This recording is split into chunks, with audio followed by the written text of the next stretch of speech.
El material técnico lo tenemos ya en la página web. O sea que si alguien se aburre algún día y quiere dedicarse a leer todo lo que hay detrás, ya está colocado. En el futuro lo colocaremos en la revista de la facultad, ahora está en un formato más bien draft, pero bueno, hay bastante que se puede consultar. La idea es la siguiente. Hay un texto que me parece relevante para nosotros en el entorno de la teodicea, que es el texto de Juan 14, 27, que todos hemos dicho en alguna ocasión o hemos escuchado, es: la paz os dejo, mi paz os doy, no os la doy como la da el mundo, así que no andéis por ahí conflictuados, vuestro corazón turbado, ni atemorizados. Ahora, la pregunta es, en este momento que tenemos materiales, además de los típicos de iglesia, que se denominan peritextuales, alrededor del Evangelio, ¿cómo entendían esta frase los judíos que lo escucharon en el momento? Ese es mi planteamiento. Ese es por un lado, un rastreo y trazado semántico, pero por el otro lado es la idea de decir, bueno, vamos a jugar a la teoría de la mente. Cuando Jesús dijo esto, la gente que le escuchó, ¿qué entendió? Y en ese sentido, yo quiero hablaros de algo que a lo mejor no estáis tan acostumbrados, que son los diferentes judaísmos que había en la época de Jesús, qué particularidades tenían y cómo entendían las cosas. Porque todos entendemos distinto. Lo que yo voy a decir esta mañana, cada uno de vosotros va a entender lo distinto a lo que yo estoy pensando decir. ¿Vale? No es malo, es la comprensión de un texto. Y quisiera empezar con una expresión que es bien española. Como el texto habla de la paz, vamos a hablar mucho de aceite estos días y de olivos. Y yo soy de Jaén. 64 millones de olivos. Imaginaos. Recuerdo una mañana de mi adolescencia que me tocó ir forzado por mi padre, no por propia voluntad, a recoger aceitunas en su olivar. ¿Vale? Estamos esperando a la gente que venía, llega el Land Rover, como suenan los Land Rover así destartalado y tal, se baja el variado, las jornaleras, que casi siempre eran señoras, y cuando nos encuentran nos dijeron una frase que es muy propia en las zonas del campo en España: a la paz de Dios.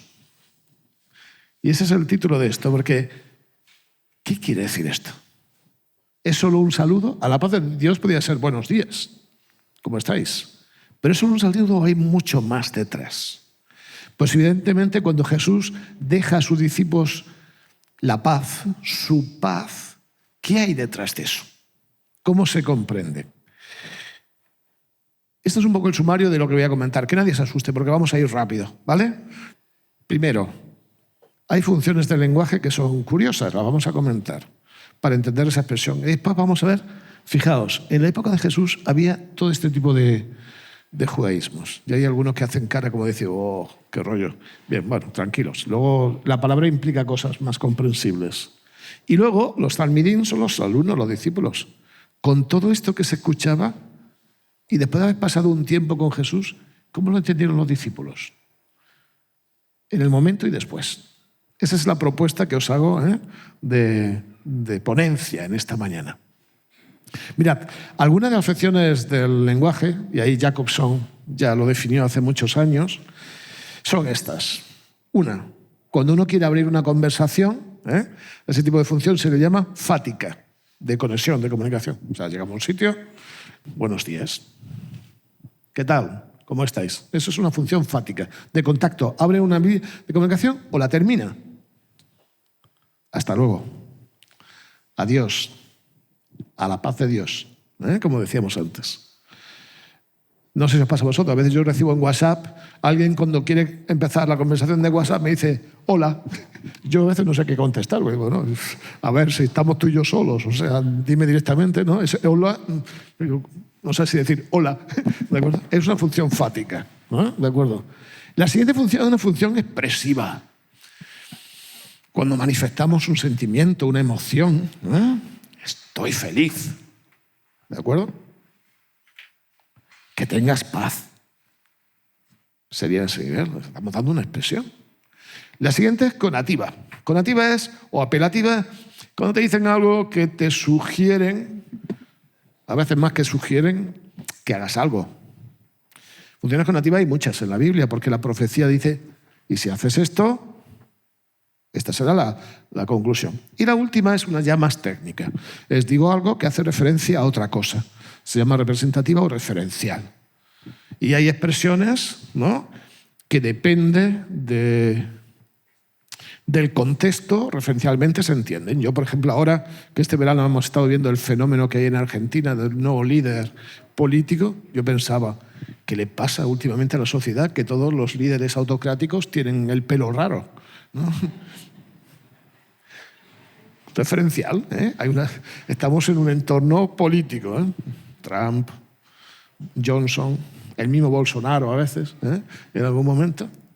Bueno, pues yo he tomado en el análisis de los textos que vamos a ver, porque todos se basan en textos, ¿de acuerdo? ¿Qué funciones hay? ¿Qué funciones se usan? No las vamos a comentar aquí, están en el artículo, y las podéis leer. El método, que es el método que aprendí con Miguel Pérez Fernández, es yo no digo lo que pienso que es algo, sino analizo textos, eso es un rastreo, y luego establezco un trazado, es decir, va en esta línea. Así que aunque no los menciono aquí, detrás de esto hay muchísimos textos analizados. ¿Vale? ¿Avanzamos? La paz en el Antiguo Testamento es una paz, la palabra paz, lo decía Laurenti hace un momento, es simple y compleja, porque es polisémica. No sé si habéis dado cuenta que hay palabras que se emplean para muchas cosas. La palabra paz, shalom, en el Antiguo Testamento, es polisémica y va desde saludo, shalom, paz, amistad. Hay expresiones que dice tal y sus amigos, y sus amigos son los shalomim, los que le dan paz. Bueno, en realidad los amigos son estos, los que te completan, ¿no? Bienestar, salud, hablando de sanidad. Bueno, eso tan extraño es satisfacción. Seguridad, totalidad, plenitud. Ese es un significado muy bonito. Es decir, la paz, shalom, es cuando ya has llegado a una situación en que ya estás lleno, ya no necesitas más. Entonces, cuando a alguien le decían paz, le están diciendo no solo que estés a gusto, es decir, que llegues a encontrarte como persona en tu máxima plenitud. Habría más expresiones, pero estas son las básicas del Antiguo Testamento. Muy bonito. Claro, este es el sustrato del que luego bebe el resto de textos que vamos a comentar. Brevemente, no voy a entrar mucho en detalle, están en el artículo. ¿Qué estructura tiene el texto donde estamos? Es una despedida. Yo propongo esta claro, hay que buscar. Nosotros adventistas somos especialistas en buscar quiasmos en todo, entonces, claro, no íbamos a perder nuestra identidad, ¿no? Entonces, propongo un quiasmo, ¿de acuerdo? Pero en palabras sencillas, Juan refleja una de las despedidas más interesantes, ¿de acuerdo?, más motivadoras, por un lado, a pesar del momento de dificultad de la historia. Y le dedica a esa despedida un montón. No ha pasado nunca. Uno va a dejar de ver a un amigo una temporada y dice, nos tomamos unas pizzas. Esa noche te acuestas tardísimo. Es esto. Es una despedida tan larga y que la gente no se quería ir, que hay gente que ha pensado que eran dos despedidas, que hay dos discursos. Porque hay un primer discurso y luego dice Jesús, venga, levantémonos y vámonos. Y como que la gente no se quería ir y sigue con una parábola y continúa y tal. Pues eso alguien que somos del Mediterráneo lo entendemos. Bueno, que nos vamos. Bueno, que nos vamos. Se dice 5 veces antes que la gente se vaya, ¿no? ¿De acuerdo? Es un discurso largo. Es un discurso espectacular. Es un discurso, además, que a pesar de ser dicho, porque esto es dicho, Jesús lo dijo, esto es vida, tiene una estructura impresionante. Es tan impresionante la estructura que algún comentarista dice, es que parece que no fuese dicho.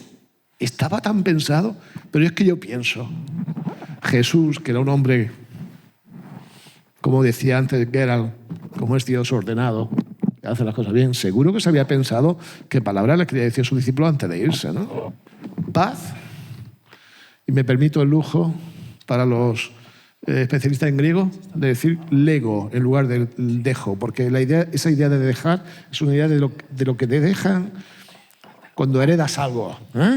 Te lego a vosotros la paz, que es mía en una forma griega muy interesante, atributiva, os doy a vosotros. Fijaos qué paralelismo. 2 dimensiones de la paz.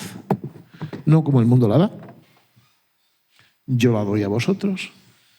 No os preocupéis en vuestros corazones, o sea, no estéis confundidos, que era lo normal en ese momento, porque ven que Jesús se va y tienen todos los indicios, ¿de acuerdo? Ni os acobardéis, ni temáis. Una estructura muy curiosa, paralela, ¿vale? No vamos a entrar aquí. Pero ya nos está indicando que Jesús, en esta despedida larga, está preocupado por su gente y quiere darle datos para que emprendan un nuevo camino que no va a ser con él, va a ser con el Espíritu Santo, pero un camino de crecimiento. Además, ellos no lo entienden muy bien porque todavía no ha fallecido, no ha resucitado. Están viendo la película a la mitad. Les han dejado la película a la mitad. ¿Cómo lo entendía la gente de la época cuando se hablaba de paz? Vamos a empezar con el primer tipo de judaísmo. No voy a hablar de fariseos, saduceos y escribas, sino vamos a trabajar en los materiales. Hay un judaísmo que es normativo, leyes.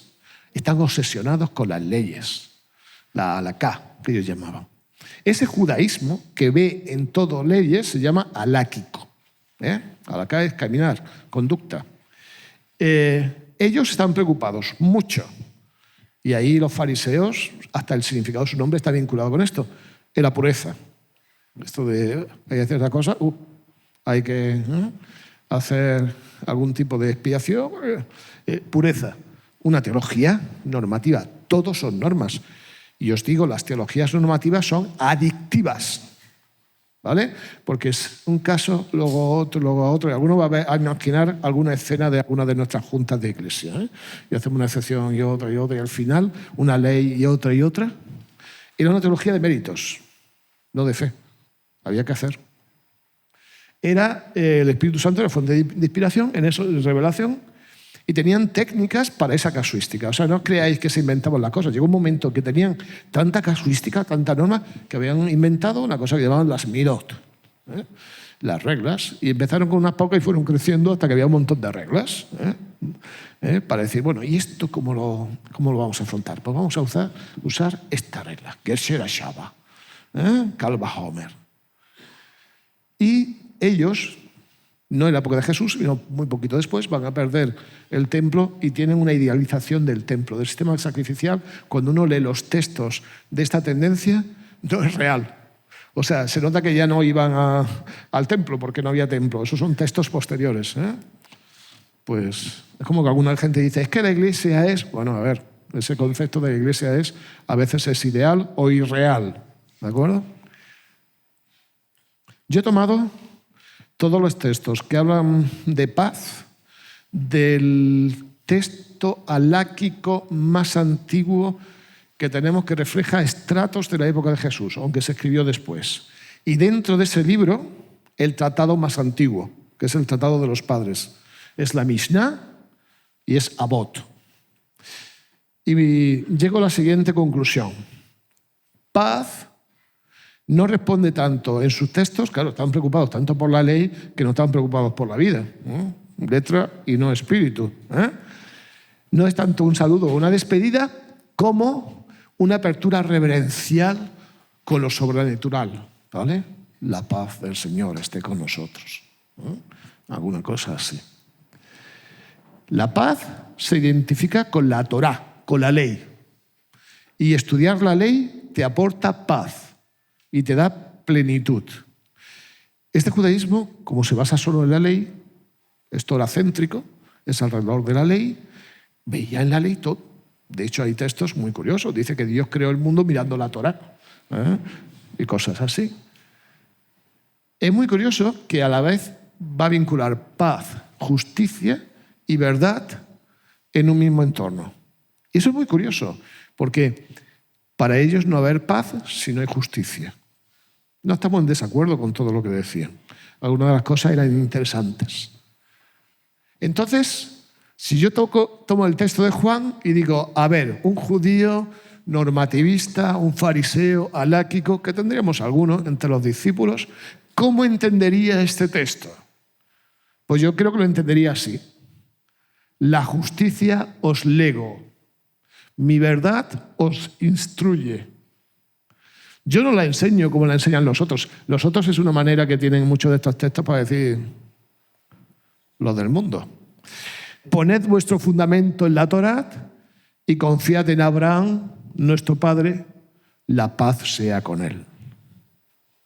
Siempre Abraham, algún personaje así, Adonai, siempre va acompañado de bendito sea, la paz sea con él. Se quedaban a mitad de camino. Solo lo legal, solo lo normativo. Siguiente grupo. Judaísmo agádico. Ya sabéis que cuando llegué a la escuela sabática la semana que viene podéis decir algunas palabras nuevas que van a quedar súper bien, ¿eh? Aláquico, legal. Agádico es más un corte existencial. Si uno es el manual de iglesia, el otro es la escuela sabática, ¿vale? Por movernos en nuestro entorno.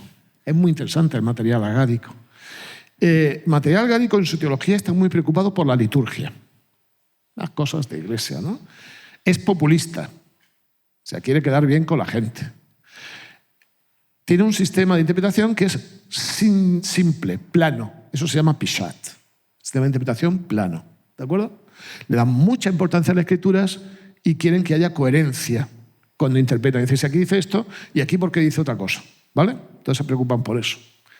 Yo he estado trabajando, que es además mi especialidad, Tanjúa Uber a Génesis, que es un texto, aunque es posterior, pero los estratos de Génesis son estratos muy antiguos, posiblemente de la época, como decía antes, de la Mishnah, un poco antes.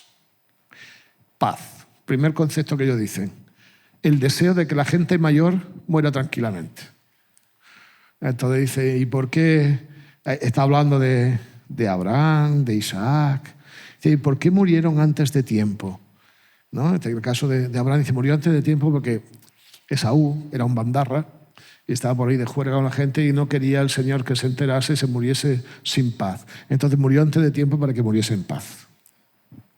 Esto no resulta curioso, pero para ellos era importante. Dios da paz a pesar de que use la violencia. Esto para nosotros es una disonancia, pero aparece en muchos textos. Dios necesita la paz cósmica. Quiere que haya armonía en el universo. Fijaos qué dimensión tan interesante que podríamos encajar con nuestro concepto del gran conflicto. Hay una fuerte interrelación entre la Torá y la paz. Lo que pasa con otro grupo también pasa con este, ¿eh? Si tú te conoces muy bien el Antiguo Testamento, la Torá, y lo practicas y tal, tendrás paz. Y por último, lo decía antes, en una ampliación, hay una necesidad de la paz cósmica. Es muy gracioso porque dice, los seres celestes necesitan paz. ¿Eh? Y los seres celestes no son solo los ángeles, hasta el sol, los planetas. ¿Cuál sería el texto? Creo que sería algo así. Sea paz a ti y paz a toda tu familia y paz cuanto tienes. 1 Samuel 25:6, porque todo texto midrásico normalmente empezaba con un versículo de la Biblia, ¿vale? La plenitud os doy. Yo estoy la paz del mundo venidero, que ellos siempre acaban diciendo, pero en el mundo venidero no os sintáis inseguros ni temerosos. Tiene detalles de comprensión que se parecen a la de Jesús, pero ahí estaríamos. ¿Sigo? Judaísmo cultural es el que se da sobre todo alrededor de la sinagoga. Alrededor de la sinagoga había unas casas de estudio, el Bet Hamidrash, pero en la sinagoga se producía un fenómeno muy interesante. Además de que los hombres estaban delante, las pobres mujeres y los niños atrás. Era la sala de niños, pero en las sinagogas. La gente ya no hablaba, mucha gente, algunos sí, pero mucha gente no hablaba hebreo en la época de Jesús. Hablaban arameo, que es como valenciano o catalán español, ¿vale? Y hay gente que no entiende el catalán. A ver qué lo vamos a hacer.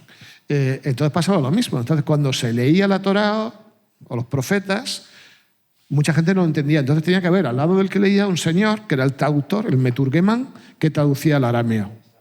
Como cada semana hacían las mismas lecturas en un orden, de un año o de 3 años, de todo el texto, ya al final que traducía siempre igual. Y lo pusieron por escrito. Pero claro, había una norma en la traducción y es que tú no podías decirlo exactamente igual, porque era pecado, pero tampoco irte tan lejos, que también era pecado. Pero podían añadir alguna cosilla. Bueno, pues estos textos, que son los targumes o targumín, son muy divertidos porque están en arameo, pero tienen esas pequeñas coletillas que de vez en cuando se les escapa. Y si el traductor era muy serio, Targum Onkelos, pues no, decía casi todo igual. Pero si era uno que se llama Pseudo Jonathan, te podía escribir una glosa entera. Y Sara se molestó porque Agar le miró con malos ojos. Y el Pseudo Jonathan te decía, porque claro, es que la Sara era tremenda, ¿no? Y ya no digo nada si el texto fuese medieval. Hay un texto que se llama Veanlo web, que se da en España, un comentario que es divertidísimo. O sea, es un culebrón, ¿eh? De cada versiculito te cuenta un montón de historias. El judaísmo cultural tiene algunas características.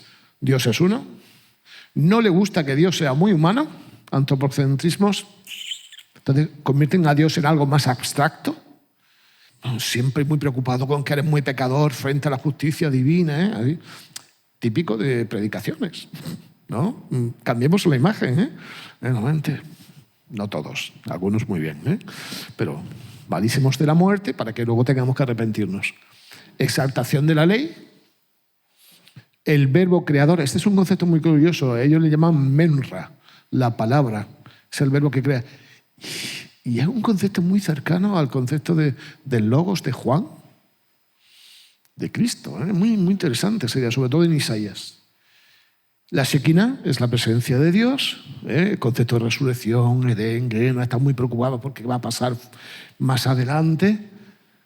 Tienen una fuerte esperanza mesiánica.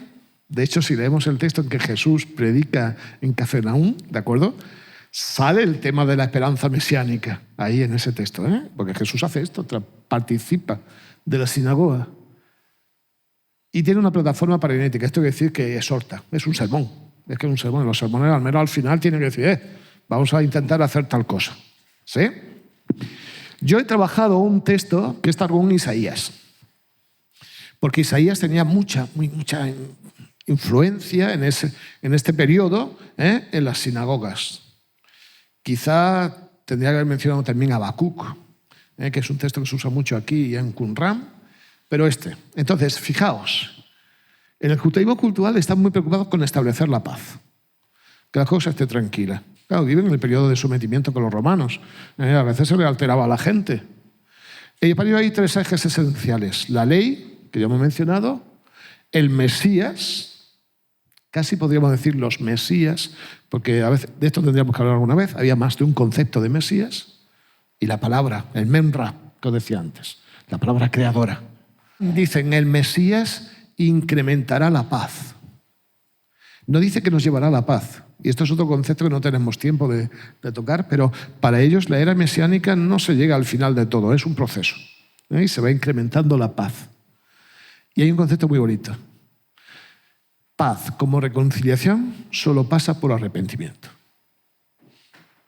Es un sermón, y es lógico que esto se desarrolle en un sermón, pero es un concepto muy curioso, que ellos pensaban y que comentaban.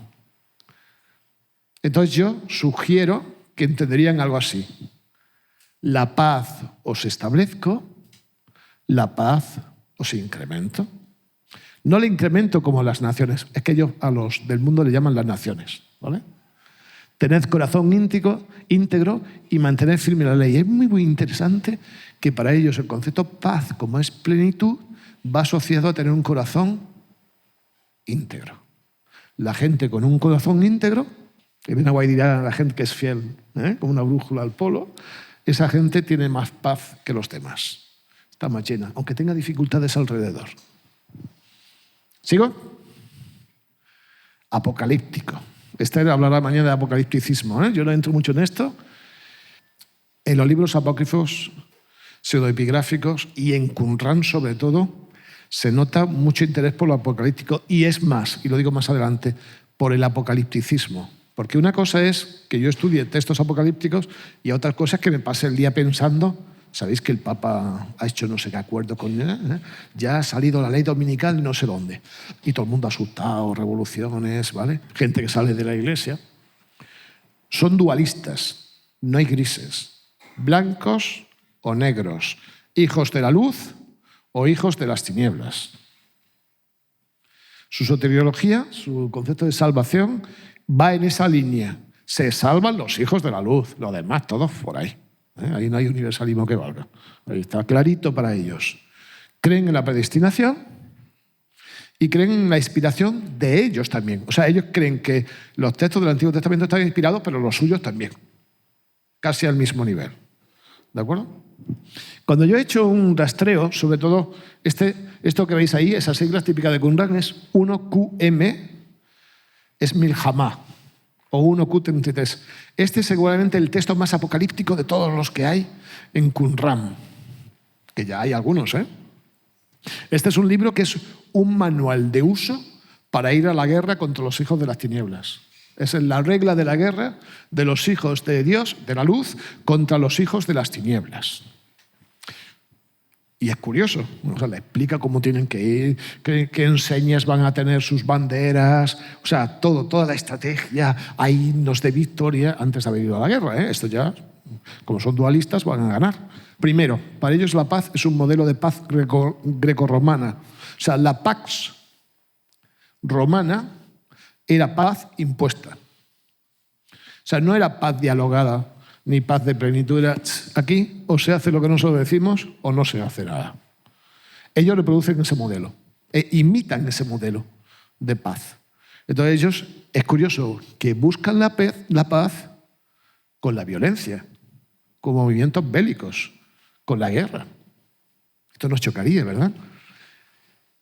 Creen que participan en ese proceso agentes supranaturales. Las huestes celestes van a luchar, y Miguel contra Belial y sus demonios, además de las personas que tienen que estar de un lado o de otro. El dualismo, como decía antes, es muy fuerte.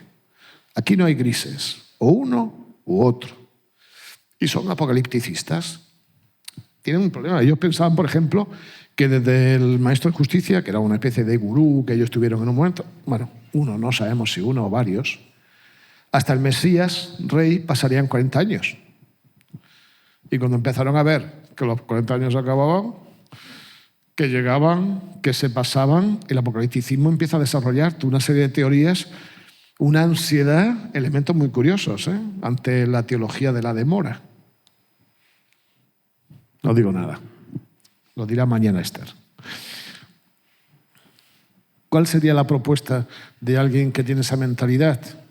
Y seguramente algún discípulo de Jesús, que había sido discípulo de Juan el Bautista, los habría escuchado alguna vez.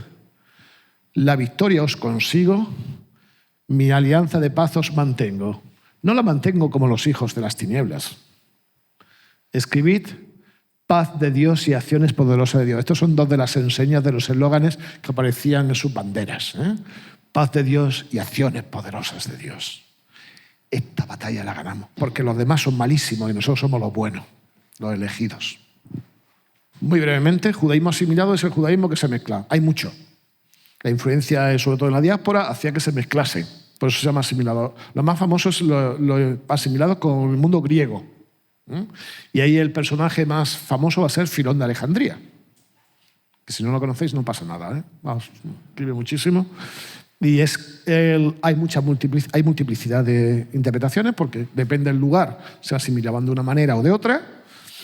Están muy helenizados muchos, son eclécticos a nivel filosófico, un poquito de otro. Es un poco como pasa con alguna gente hoy día en algunos lugares, ¿no? En alguna zona de Brasil que la gente coge un poquito de esto, cuestiones africanas, cuestiones de no sé qué. Y sobre todo destaca la alegorización. No, aquí no dice esto. Aquí lo que quiere decir es... te suelta cualquier historia, ¿vale? Yo he tomado, porque es que usará todo Filón, me tenía que haber dedicado solo a esto durante los últimos 3 meses, ¿no? Entonces, no, pues hay otras cosas que hacer en este mundo, ¿no? Entonces me tomé un tratado, un libro de Filón, que es De Virtutibus, que pensé, hombre, si es sobre la virtud, en algún momento mencionará la paz. Pues decepción, poca cosa, ¿eh? Él cree en un modelo social de paz, una cuestión vinculada más que nada con cuestiones políticas. O eres amigo o enemigo de Dios. Si eres amigo de Dios, tienes paz y todo te va bien. Si eres enemigo, fatal de la muerte. Va a seguir mucho a Platón, sobre todo Tucídides en los comentarios en Educación Alcibiades, o sea que es una mentalidad griega. Y dice que las leyes de Moisés incrementan la paz. Mira, ahí coincide con los demás. Todo lo demás, nada que ver. Si uno lee a Filón, es leer la paz romana. Pero es que cuidado, que cuando iban a la Pascua, los judíos que venían de Alejandría o de zona venían con esa mentalidad. Fuertemente. Un tratado de paz os lego, mi paz os proporciono. Yo no la proporciono como los bárbaros. Sabéis que los bárbaros para ellos eran los otros.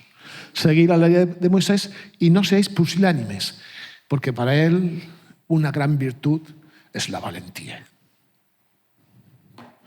Los judíos venían de todo este entorno, pero se pasaron una temporada con Jesús. En el artículo lo vais a ver con detalle. Y ven cómo Jesús, sobre todo, asocia la paz con la llegada del reino de Dios y la buena nueva, la salvación. O sea, la salvación, la paz, pasa por el Evangelio. Ya lo dirá luego Pablo.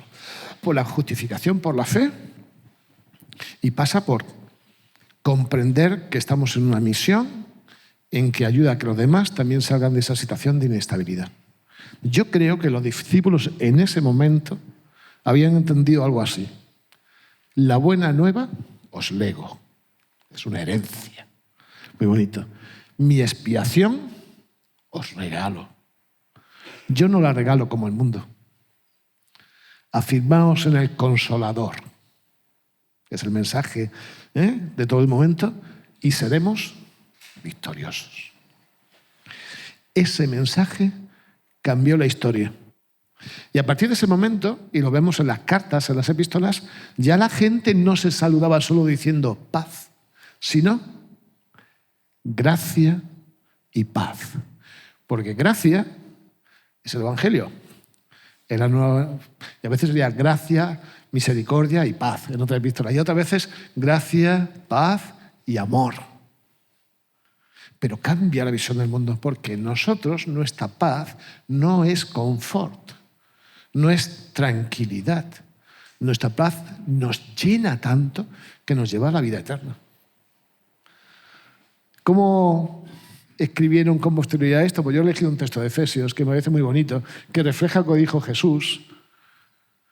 Y vino y anunció las buenas nuevas de paz a vosotros que estabais lejos y a los que estaban cerca, porque por medio de él los unos y los otros tenemos entrada por un mismo espíritu, fuera de este divertimento académico. Qué bonito mensaje de Jesús. Cómo nos cambia la dimensión. Cómo vemos que el Evangelio trastorna todas las cosas y nos da plenitud, verdadera paz. Así que yo solo puedo terminar la ponencia diciendo: a la paz de Dios.